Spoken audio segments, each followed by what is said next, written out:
Welcome to the new videos, guys. In this video we are going to discuss about the third usage of dimensional analysis, that is to find the dimension of dimensional constant. What? Dimensional constants. अगर कोई dimension constant दिया हुआ है किसी भी equations में, तो उसका हम लोग डायमेंशन कैसे निकाल सकते हैं उस कांस्टेंट का। एक बहुत ही ईजी ट्रिक्स है गाइज। इस ट्रिक्स को यूज़ करके हम लोग किसी भी इक्वेशंस का जो कांस्टेंट दिया होता है उस कांस्टेंट का डायमेंशन ईजिली हम लोग निकाल सकते हैं। जैसे कि suppose we have a formula, we have equation that is F is equal to G m1 m2 by d square. Then we know in this equations this g is the gravitational constant. इस equation में ये जो g है ये gravitational constant है। Force दिया हुआ है, मास दिया हुआ है और डिस्टेंस दिया हुआ है। तो फोर्स, मास और डिस्टेंस का डायमेंशन तो हमें पता है, लेकिन इस इक्वेशंस के थ्रू अगर से हमें बोलेगा कि हम लोग इस जी का, कैपिटल जी का डायमेंशन कैसे निकाल पाएंगे, तो डायमेंशन एनालिसिस की हेल्प से हम इसका इक्वेशंस इजीली फाइंड आउट कर सकते हैं। देखिएगा इसके लिए हमें इसमें जी का पहले वैल्यू फोर्स, डिस्टेंस और मास के टर्म में निकालना होगा। तो यहाँ पे कुछ नहीं है तो इसके डिनोमिनेटर में 1 होगा। अगर इसे हम क्रॉस मल्टीप्लाई करेंगे तो जी का वैल्यू कितना आएगा, G m1 m2 is equal to F into D square आएगा, नहीं। और इसमें से अगर से हम लोग g का वैल्यू मात्र निकालेंगे तो ये आ जाएगा f into D square by m1 into m2 आया।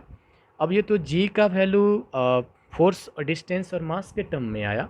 सो यहाँ पे अब हमें g का डायमेंशन अगर से निकालना होगा तो इस g का डायमेंशन हम लोग कैसे निकाल सकते हैं। इसके लिए हमें इस g का डायमेंशन निकालने के लिए इस g को भी डायमेंशन के टर्म्स में लिखना होगा। तो यहाँ पे हमें देखना है कि फोर्स है तो फोर्स का डायमेंशनल वैल्यू क्या होता है वो हमें देखना होगा यहाँ पे। तो फोर्स का फार्मूला हम लोग पढ़े हैं, मास इंटू एक्सेलरेशंस। अगर जो नहीं पता है तो हम लोग ऐसे इसका डायमेंशन निकाल सकते हैं, F is equal to mass into accelerations. Mass को रिप्रेजेंट किया जाता है एम से डायमेंशन में, एक्सेलरेशंस का डायमेंशन होता है एल टी इनवर्स 2। ये भी अगर जो नहीं पता है तो एक्सेलरेशन का फार्मूला लगा दीजिए, वेलोसिटी बाई टाइम। वेलोसिटी का डायमेंशंस होता है एल टी इनवर्स 1, अब बाई टाइम इसका हो जाएगा। इसको कंबाइन कीजिएगा तो एक्सेलरेशंस का डायमेंशन आ जाएगा एल टी इनवर्स 2 के टर्म में, इसका डायमेंशनल फार्मूला। इन दोनों को कंबाइन कीजिएगा तो इसका आएगा एम एल टी इनवर्स 2। ये फोर्स का आया। तो यहाँ पे हम लोग फोर्स का जो डायमेंशनल फार्मूला है वो लिख सकते हैं M L T inverse 2 guys. Okay, उसके बाद दिया हुआ है डिस्टेंस। डिस्टेंस को तो हम लोग लेंथ से रिप्रेजेंट किया जाता है डायमेंशन में, तो इसका आ जाएगा क्या, एल स्क्वायर आएगा। उसके बाद देखिए नीचे दिया हुआ है m1 m2। तो m1 m2 रिप्रेजेंट किसको करता है, मास को, तो इसका भी डायमेंशन होगा m डॉट m। सो इसको अगर जो हम लोग कंबाइन करेंगे तो हम लिख सकते हैं g is equal to m।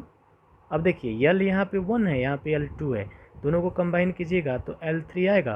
क्योंकि बेस सेम मिलने पे इंडिसेस रूल लगाना होता है हमें यहाँ पे, तो पावर ऐड हो जाएगा और ये होगा t इनवर्स 2।